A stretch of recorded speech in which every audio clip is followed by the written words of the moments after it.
Welcome everyone. Thank you for joining us for today's webinar. My name is Catherine Kim and I am the Business Development Associate at Pivotal Practices Consulting. Pivotal Practices Consulting specializes in supporting leaders and fostering workplaces that promote positivity as well as productivity. Our collaborative, strength-based, client-centric approach ensures that the solutions we deliver exceed expectations and support meaningful and lasting change. Our engaging experience-based training and development programs support executives and leaders in addressing their most pressing challenges. Today, we are presenting Influencing Without Authority, presented by Andorra Gandhi. Andorra is committed to giving sales professionals and leaders, their teams, the tools, resources, and support they need to meet and exceed their personal and professional development goals. She founded Repeated Excellence with that dream in mind and is proud to put her skills and expertise to work to achieve it. With 22 years of experience in sales, sales management, training, coaching, and leadership development, Andorra's primary focus area are sales and sales development. Andorra Gandhi is a graduate of the University of Alabama and a national member of the Association of Talent Development. She loves yoga and meditation and is a wish granter for Make-A-Wish Foundation. She currently lives in Cary, North Carolina. Just a little housekeeping before we get started. If you have any questions during the presentation, please type them into a question box in your Zoom control panel. I will bring them up throughout the presentation. Now, further ado, we will turn the time over to Andorra. Excellent. Thank you so much, Catherine, and thank you all so much for joining today. I'm really looking forward to spending this time with you to talk about influencing without authority. Today's session, we are going to be focusing on some specific key learnings based on creating a win-with-me environment. When I think about influencing without authority, I think about collaboration. And in order to focus on collaboration, it's important that we have thoughts about winning with each other. So today we're focusing on creating a win-with-me environment to efficiently influence and gain buy-in with managers, peers, and other internal resources. Demonstrating collaboration techniques to create an environment of open communication and clear understanding. I think that when we do collaborate with others, it's important that we communicate. And not only that we communicate, but we seek to understand what the other person is thinking in order for us to create a win-with-me environment. I think it's also important today that you all gain an understanding of how to accept and support unexpected and planned change. We'll talk a little bit about change today because I recognize that change can be very difficult for people, and we'll talk a little bit about why that is. So let's get started with Win With Me. What you see here is collaboration, and there's so many different ways, I think, to look at collaboration. And one of the things that we should do when we think about collaboration is focused on building trust, embracing acceptance, and focusing on communicating. When we do build trust, it's important that we focus on building relationships and really being credible so that we can offer some insight on the knowledge that we have and able to share with others, and that really helps us be in a collaborative state. Embracing acceptance means that I have my knowledge and I know what it is that I want, and you have your knowledge and you know what it is that you want, but we may not know what it is that each of us wants. And so it's important that we ask questions and we respect others' opinions so that we can embrace their acceptance. That is how we get to a collaborative state. And of course, in any relationship, including within the workplace, it's always important to make sure that we are communicating effectively by sharing information and always expressing our needs to make sure that we are being heard. These are three things that we believe help us to become better collaborators. So let's chat. Catherine has the chat box there, and she's going to be sharing with me throughout our time together on what is placed in the chat box. And our first question of the day is, what makes collaboration so difficult or challenging for you? So we'd like to hear from you. I know that sometimes collaboration can be a little bit difficult, and we want to hear what you think about what makes collaboration so difficult or challenging for you. If you could just put that in the chat box right now and just share with us your thoughts on what makes collaboration so difficult or challenging for you. And as we wait for this, I think one of the things that I think sometimes makes collaboration difficult is just the fact, as I said earlier, that we don't always consider the other person's needs. We don't consider the other person's wants. And it's we want what we want. And so it's hard to think about collaboration in that way. Looks like we have one answer here. So thank you. Janine says that people spend a lot of time chatting, but not reaching a decision or direction to go in. Yes, Janine, thank you so much for sharing that.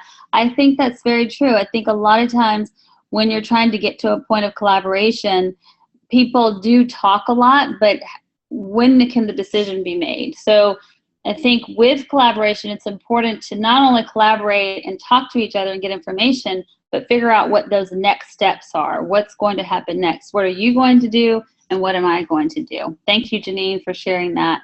If there are others, please place that in the chat box there.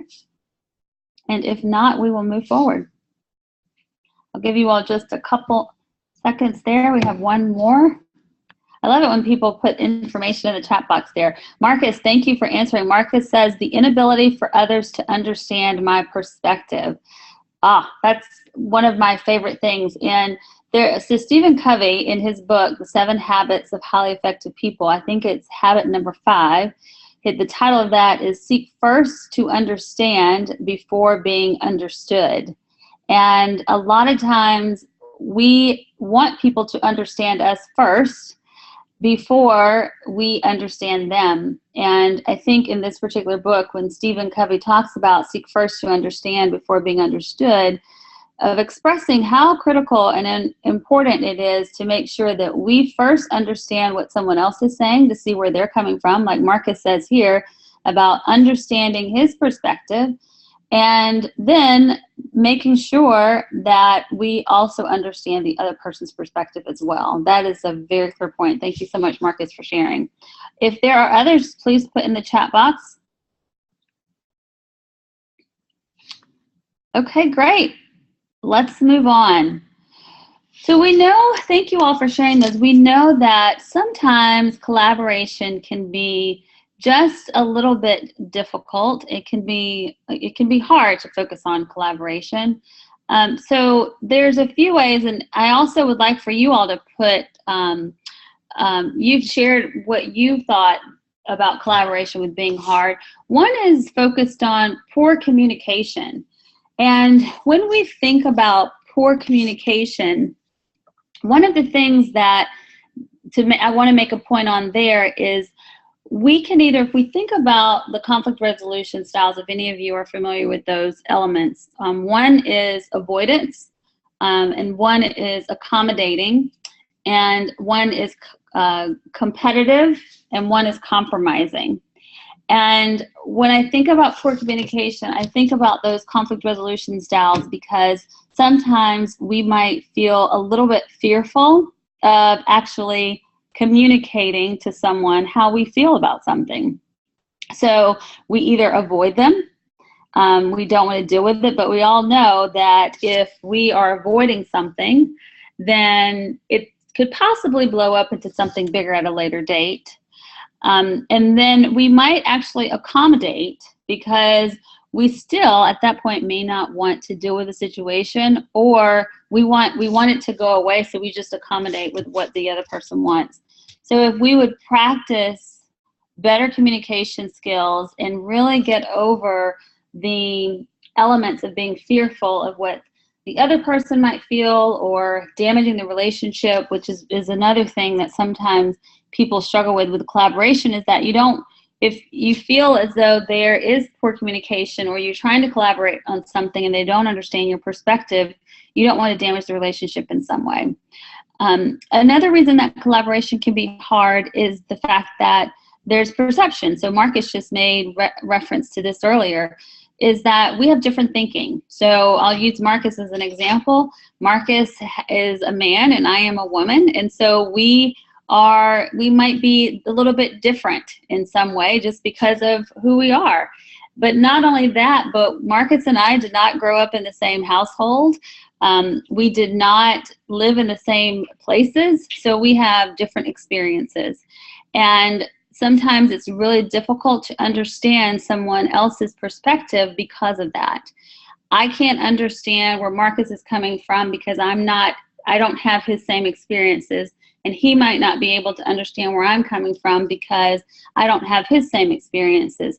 So different thinking definitely is a challenge when it comes to collaboration. Another reason why collaboration can be hard is the fact that we are afraid to give something up. One of my absolute favorite quotes about change is that one of the reasons why people are so afraid of change is that they're afraid to give something up rather than what they have to gain.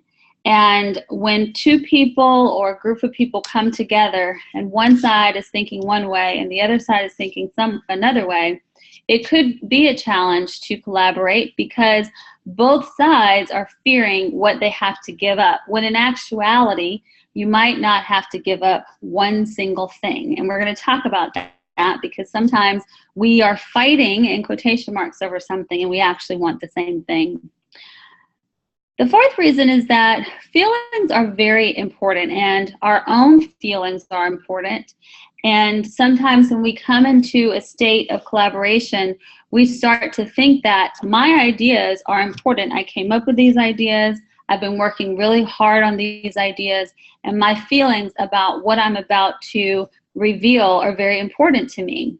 And so we don't always think about what the feelings are of others.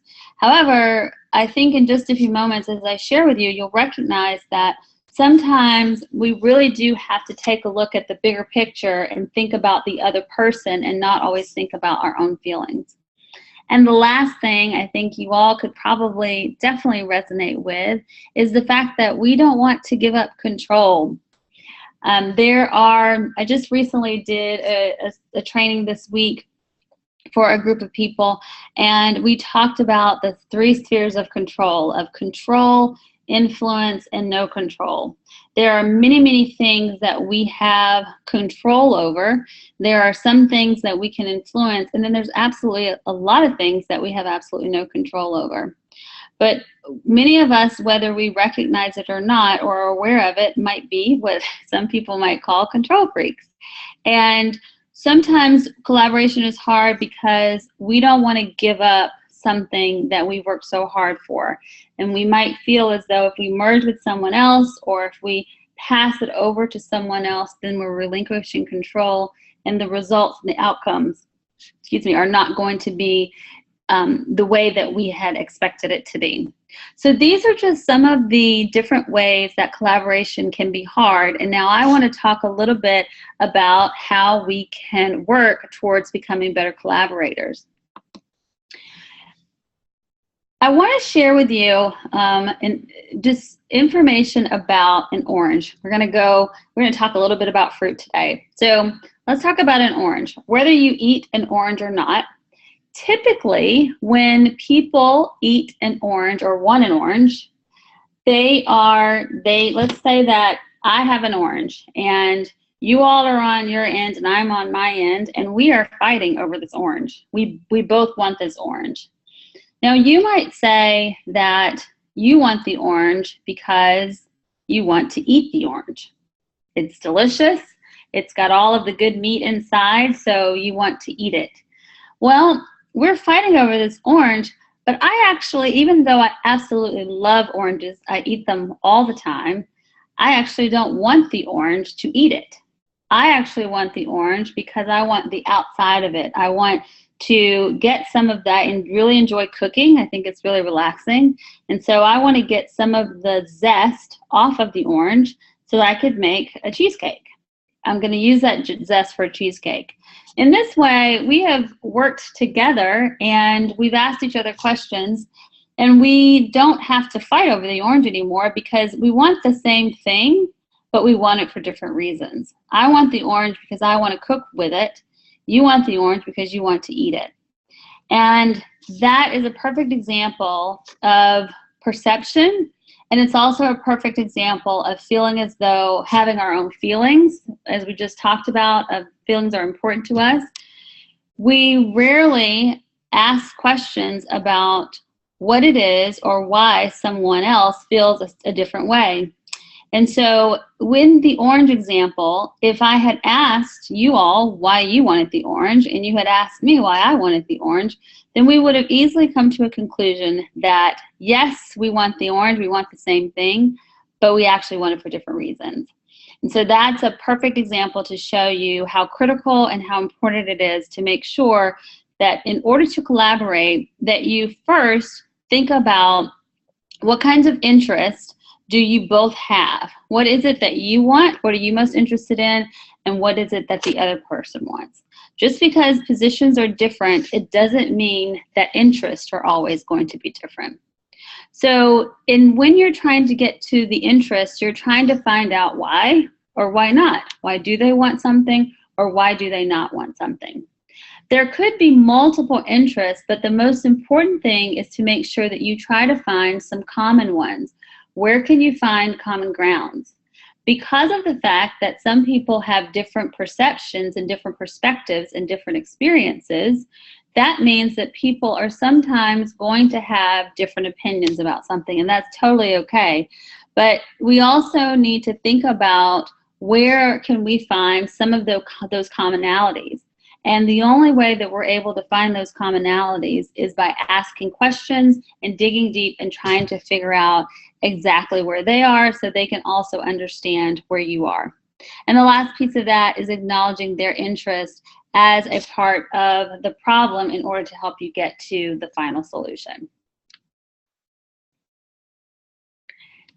So as we walk through this and try to figure out how do we become better collaborators, because the reason why I wanted to focus on collaboration, and I think it's so important when you think about influencing without authority, if you want to win someone over to your side, it's important to make sure that you are collaborating with them, that you're working with them, and you have a win with me environment because you want people to win with you. So you see this lady here and she's thinking, let's call her Beth. So Beth is thinking, and she's thinking, why do I even think this is a good idea? Many times when we do start to think about influencing others, we have specific ideas that are really important to us and really critical to us, but we maybe haven't completely thought our idea completely through. So if I have an idea and I go to someone else to share my idea, I may not have this person, when they start asking me all of these questions, I might not have all the answers because I haven't asked the questions to myself. So as you think about influencing without authority, it's also important to first think about, why do you even think this is a good idea? Do you think this is an idea that other people would be interested in? How can you influence someone if you haven't completely thought things through completely? So I'd like to pause for one moment and turn to a poll question. And Catherine is going to help me out with this, with the poll question. In just a moment, you will see a poll question that we will have you to answer. And the first poll question, we'll have two today. The first one is, how often do you have to gain buy-in from someone within your organization? Sometimes, so maybe you have to gain buy-in from someone within the organization. Sometimes, perhaps you do it quite frequently. Perhaps you do it all the time. And then some of you maybe never have to gain buy-in. So if, Catherine, if you could open up the poll question and share with us the results, but how often do you have to gain buy-in from someone within your organization? Sometimes, frequently, all the time, or never?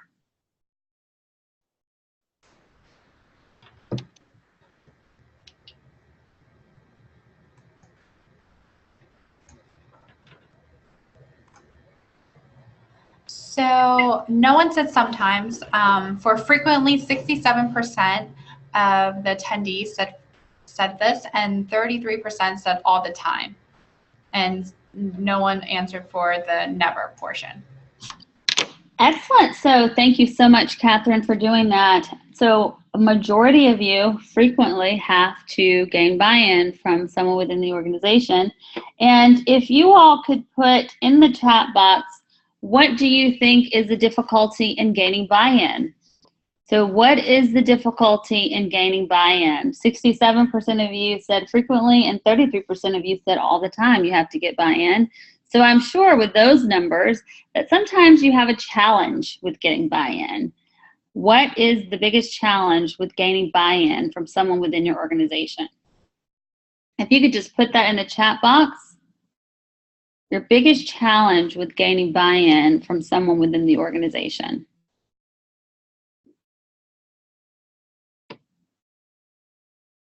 Your biggest challenge with gaining buy-in from someone within the organization.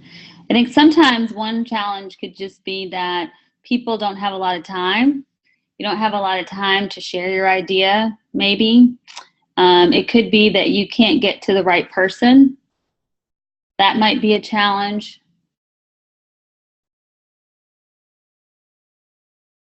Or it could be that you all don't have any challenges, which would be great. All right, so we'll move on. Thank you all for that. Thank you for participating in the poll. So let's take a look at this Win With Me collaboration activity. And this is not an activity that we will do in a session, but you can certainly do this activity on your own. But with this, so this idea actually came from a book called Work With Me, and it is focused on it's a business book that focuses on gaining influence within an organization. It's written by Simon Dowling. And one of the things that Simon Dowling says is to ensure that when you are focused on a win with me environment, that you have actually thought through your idea in order to make sure that you have a plan. And so when you are thinking about this, and you can write this down, think first about what would you like to do and what idea do you want people to buy in. So what would you like to do? And this is focused on what would you like to accomplish ultimately, and what idea do you want people to buy in? And then the second question you should ask yourself is, why does it matter to you? Why is this idea so important to you? Why is this idea important to the department? And why is this idea important overall to the organization? One of the things I want to add here that is not listed here is also, what are the expected outcomes? So what would you like to do, and what is the idea, and why does it matter? But also thinking about, what are the expected outcomes? What do you expect to get from implementing this idea? That is important because you'll be able to show your peers, your colleagues, your boss, your leaders, whoever you are trying to gain buy-in from, you will have an opportunity to show them that they will get good results from your idea. So then you ask, and I'm sure you all have heard this about, so what? So what about your idea? This is an exercise that you would go through for yourself so that you can get to the big so what. So you have an idea about something, so what?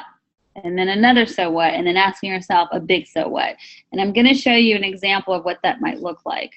So here in this example, an idea might be to bring customer data into one single place. So we're working within an organization, and we've decided that it's a great idea to bring customer data into one single place. So why does this matter? The reason that it matters is because it will make it easier for people to get a whole view of the customer, and that's something that maybe in this case we've been struggling with for a while.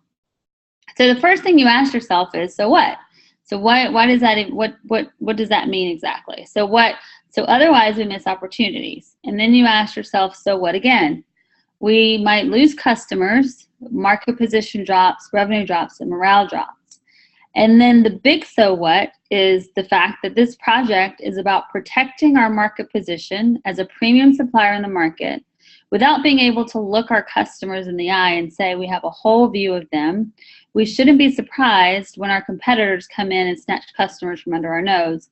So as you can see, what happened in this particular example is that we had what the idea was of bringing customer data into a single place, but we also had why does it matter?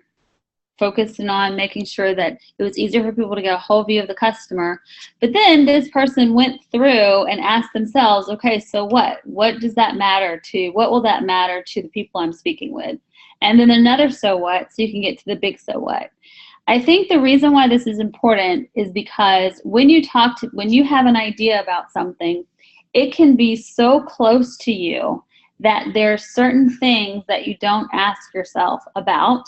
And then when you are trying to influence others and get people to actually buy into your ideas, you might find that there are answers or questions that you are unable to answer.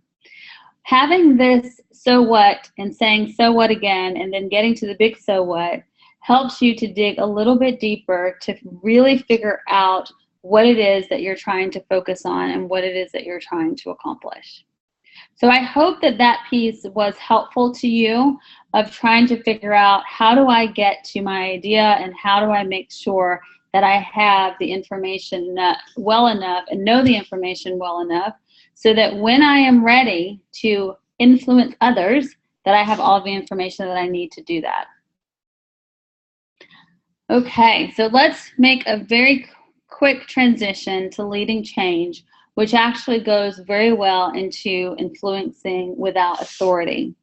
When I think about change and when I think about influencing others without authority, I really think about the fact that it is difficult to get people on board for change. Any type of thing. As you all know, change management is very difficult within an organization. So I've done a lot of research on the brain because I am totally enamored and fascinated by what happens in our brains. And some of the research that I found was that the reason why it's so difficult for us to make a change is because we can blame it on our brains. About 40% of the time, our brains are actually on autopilot. So if you think about it, you might, for some reason, on a Saturday, be in your car and you're driving on your way to work. And then you realize, I'm not going to work today, it's Saturday.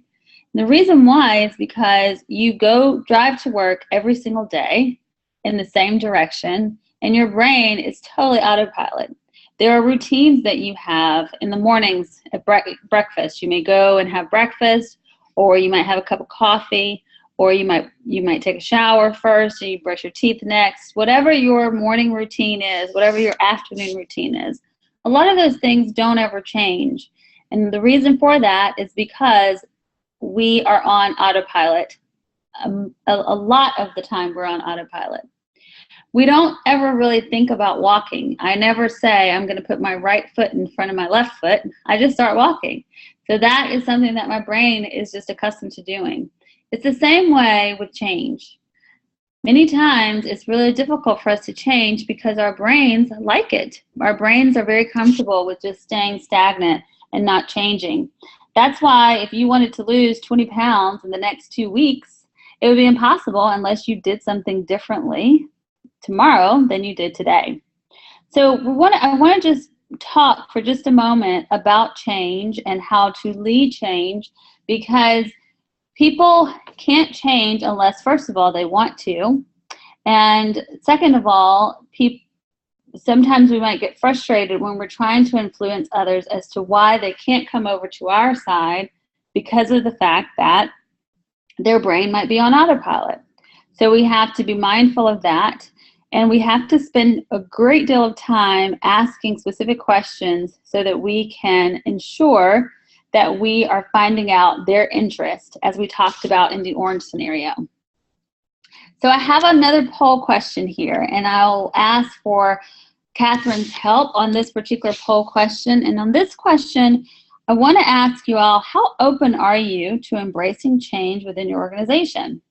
So the first one is change. I like things the way they are now and forever. That means that no matter what, you're not interested in changing. I don't love it, but I'm willing to listen and learn. So maybe in this instance, you're okay with changing if you can see the benefit. It's not your favorite thing, but you're willing to listen to see if it's going to be a benefit to you. And then it depends on the day and the change. So you may change or you may not. It just depends on what happens. Or I wake up in the morning and wonder, what can I change today? That's kind of me. I wake up in the morning thinking, what in the world am I going to change about myself today? I am a huge advocate of change.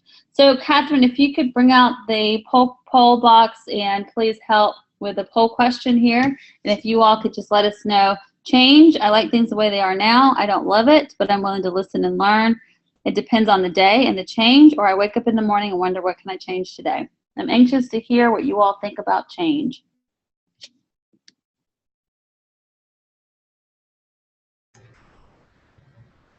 So the poll results are 75% of the attendees said that I wake up in the morning and wonder, what can I change today?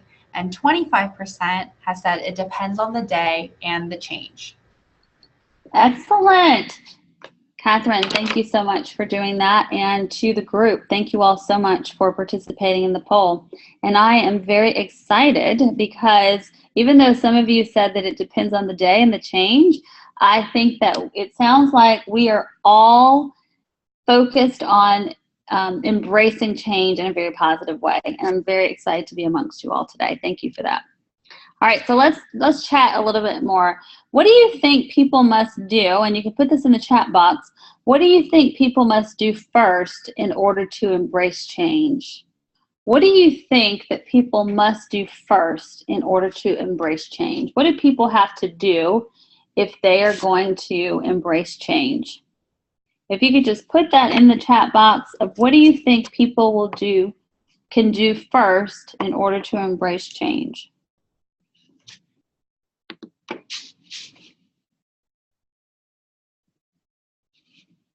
What do people have to do first in order to embrace change? And I'll share one before we get some in the chat box. I think first, in order for people to embrace change, people have to be self-aware and they have to acknowledge that there's a change that they need to make or that they want to make. I think that's the first step, is that people want to first, they have to be self-aware. Are there other reasons why people might embrace change? What they need to do first?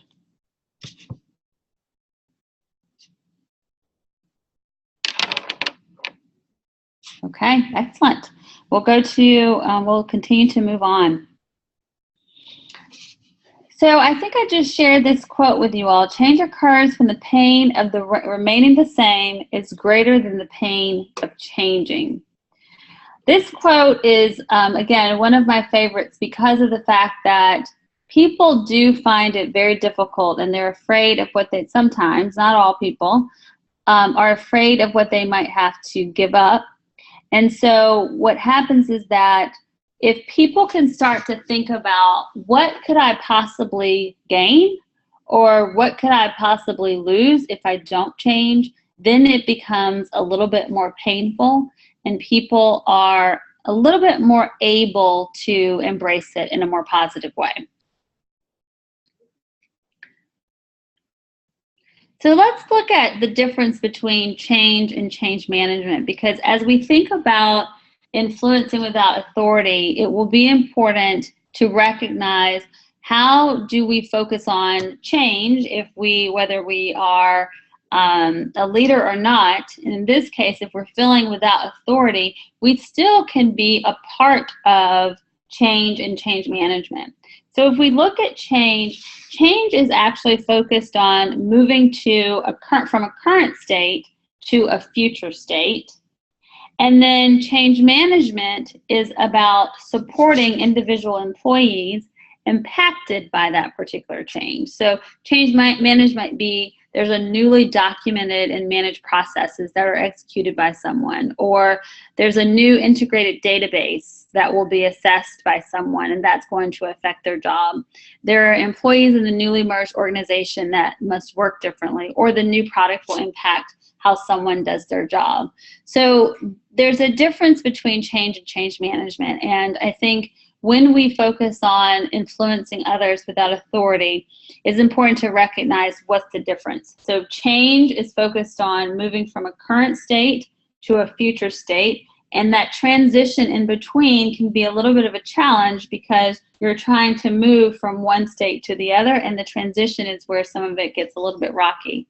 And then change management is focusing on how does that particular process of change to get to the future state, how does that affect individual employees, and how are individual employees affected by the change?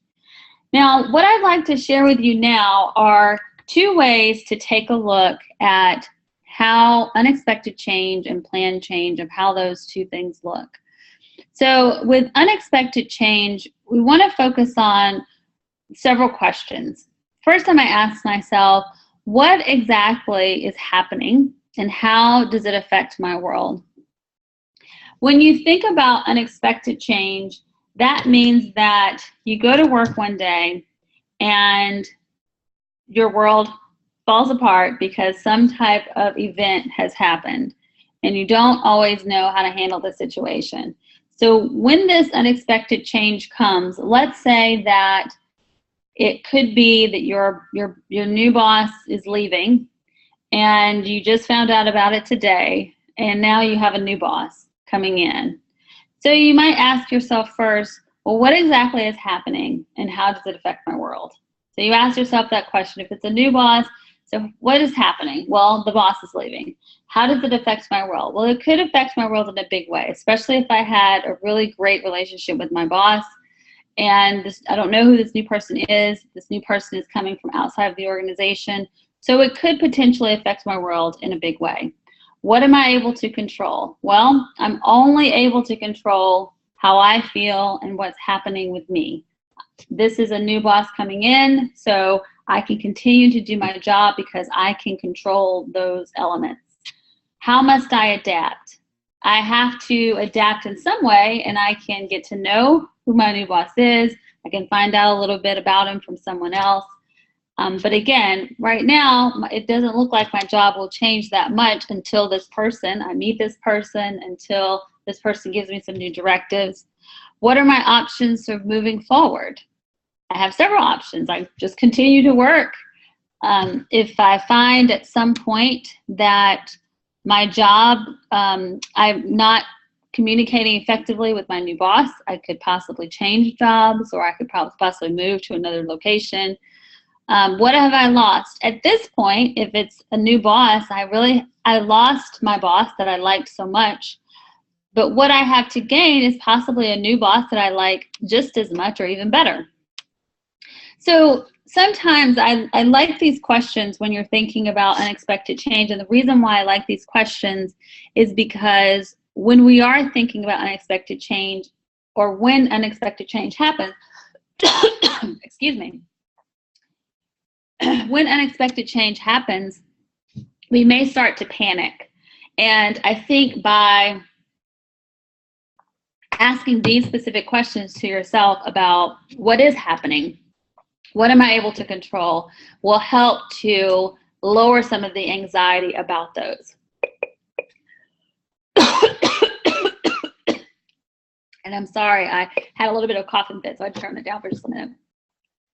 And then when you focus on planned change, you also ask yourself some questions. So a planned change might be the fact that you knew that this was happening. So maybe there is a new product, or there's a new service or something that you're being offered, and you knew that this was coming along the way. So with a planned change, you have a little bit more time to actually plan for the change. So the questions you ask yourself here are, what do I want to change? It may not mean that you have to change everything. What are the benefits that I am changing, or what are the benefits to me to make the change? What could happen if I make this change? What obstacles will I need to overcome?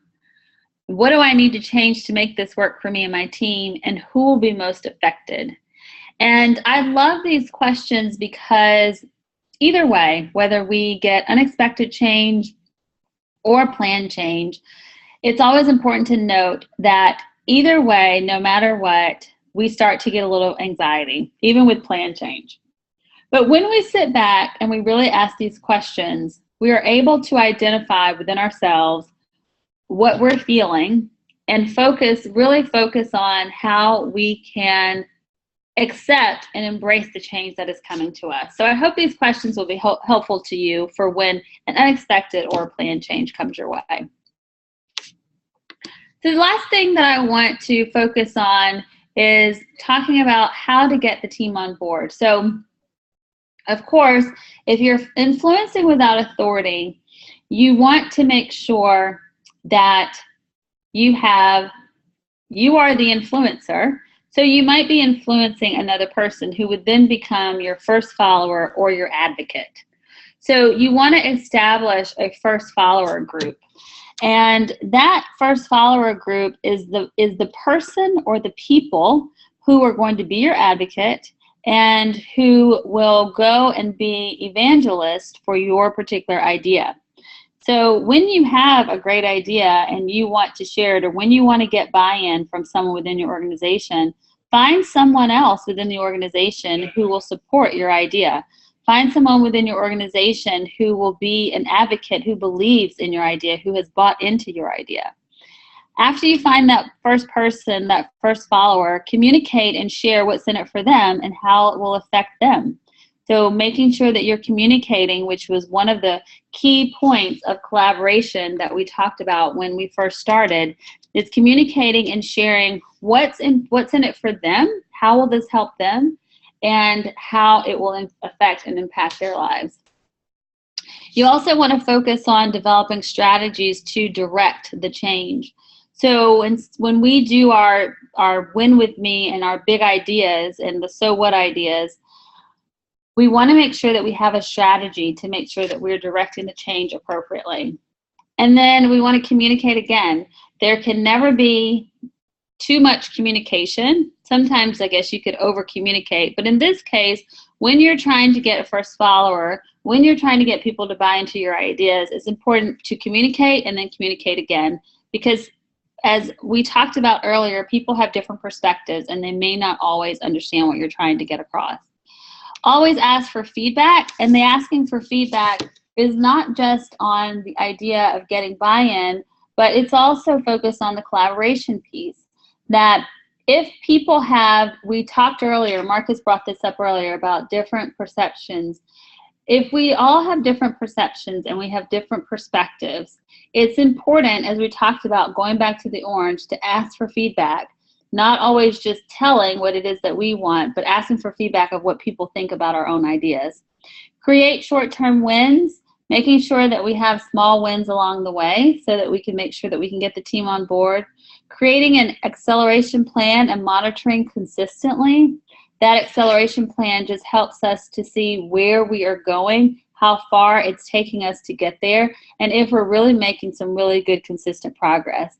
And finally, determine if there are any habits that need to be replaced based on the new changes.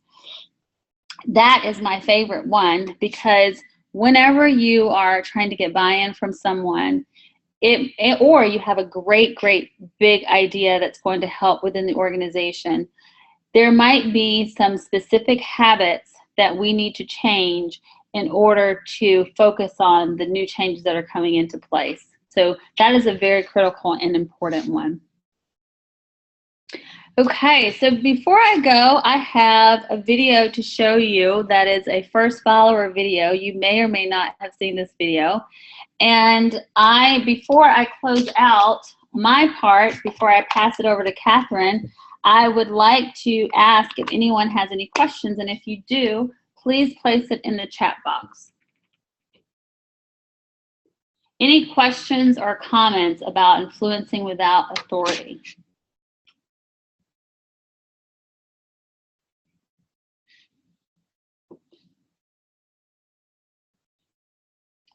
Okay, excellent. So I'm going to play this video. If you all, I think it's like a 2.5 minute video, and it's about first follower. Just gives you a really good general idea of first follower.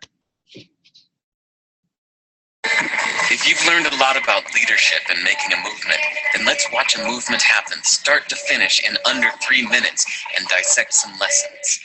First, of course, a leader needs the guts to stand alone and look ridiculous. But what he's doing is so simple, it's almost instructional. This is key. You must be easy to follow. Now here comes the first follower with a crucial role. He publicly shows everyone else how to follow. Notice how the leader embraces him as an equal. So it's not about the leader anymore. It's about them, plural. Notice how he's calling to his friends to join in. So it takes guts to be a first follower. You stand out and you brave ridicule yourself.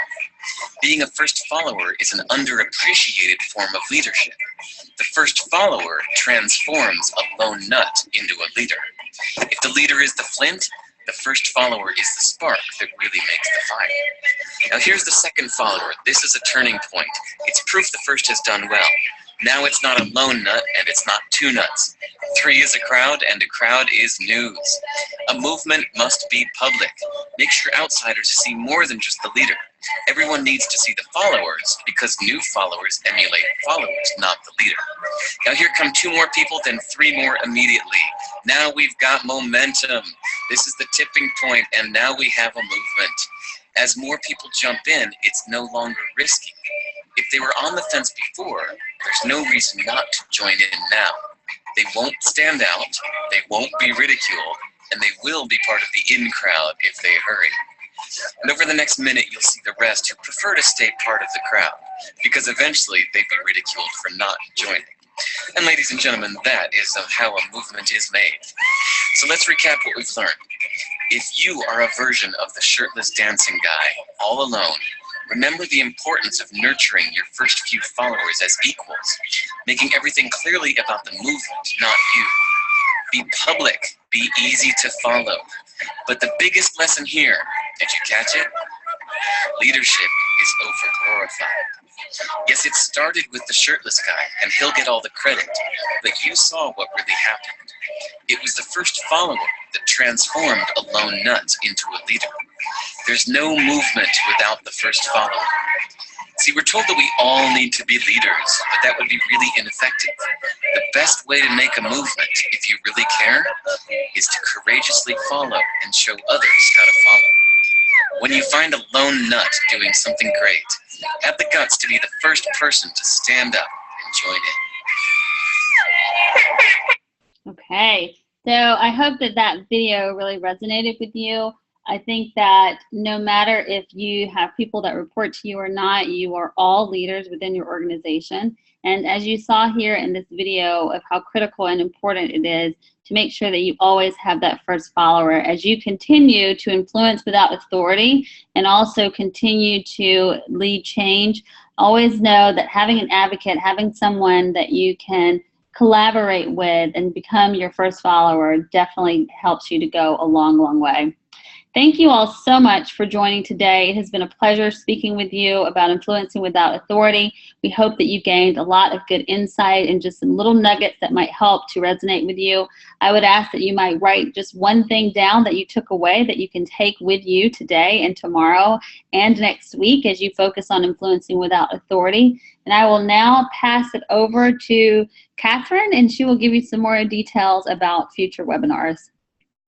Before I do that, let me just recap really quick. We talked about creating a win with me environment to officially influence and gain buy-in.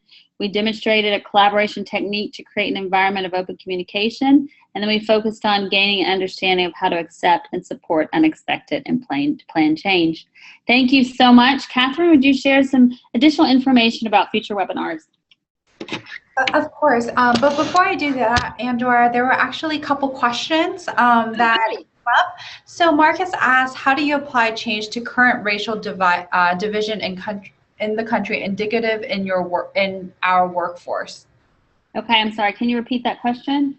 How to apply change to current racial divide in country indicative in our workforce? Ah, Thank you for that question. So how to apply current racial divide indicative in the workplace? I think one of the most important things, Marcus, and thank you for asking that question, with all of the things going on in the country today, and I was just having a conversation about racial divide just recently, right before I joined this call. I think the first thing is communication. I think sometimes when you are, when there's diversity, any type of diversity, and it doesn't always have to be racial, any type of diversity, that one of the reasons, it's just like perception when you talked about, sometimes people don't understand others' perceptions and perspectives. Everyone doesn't have the same experiences, especially racially, it's different cultures. And so I think communication is one of the key factors of being bold enough to have some really good, solid, and candid and honest conversations to begin the conversation and to communicate with others. I think that is the first thing that we all have to do, is to start to communicate and be candid with our communication. And then the second question that Twee asked is, what if you are risk adverse? What if you are risk averse? What if you are risk averse? So thank you so much for whoever asked that question. There are people who are risk averse. I think a lot of people are risk averse, and there are people who love to take risks. I think that even when you're risk averse, you can certainly move forward in influencing without authority, because when you think about it, go back to the quote that I talked about earlier about change and being afraid of what we have to give up rather than what we have to gain. I don't want to try to get anyone from being someone who's risk averse to being a risk taker. Sometimes it does take a little bit of courage to influence, but I have to go back to the communication part. It's really about asking. First, I would say, is to ask questions. When you're risk averse, that means that you might be a little bit fearful of something, and that doesn't have to be in a negative or bad way. But we might feel when we're risk averse that we can't communicate something. We may not be able to communicate our feelings because we want to make sure we maintain relationships, which I think is very important. So instead of communicating your feelings, one of the best ways to develop relationships and bridge the gap in order to influence others is to ask questions. Focus on asking others questions to find out more about who they are, about their perspectives, about their interests, so that then you can begin to build a relationship where you feel most comfortable to share yours. So I think that in this case, it's more about asking questions where you're still communicating, but you're finding more about the other person first before you feel comfortable enough to share your information and your influence with others. Well, great. Thank you so much, Andorra, for facilitating this webinar, and thank you everyone for joining us today. If you're interested in learning more about the topic, Pivotal will have a full day course, and for joining us today, you receive a code to receive a discount for this class. And in the next slide, we have upcoming webinars that are happening soon, so please get registered as soon as possible. Thanks again for joining us today, and we will see you next time.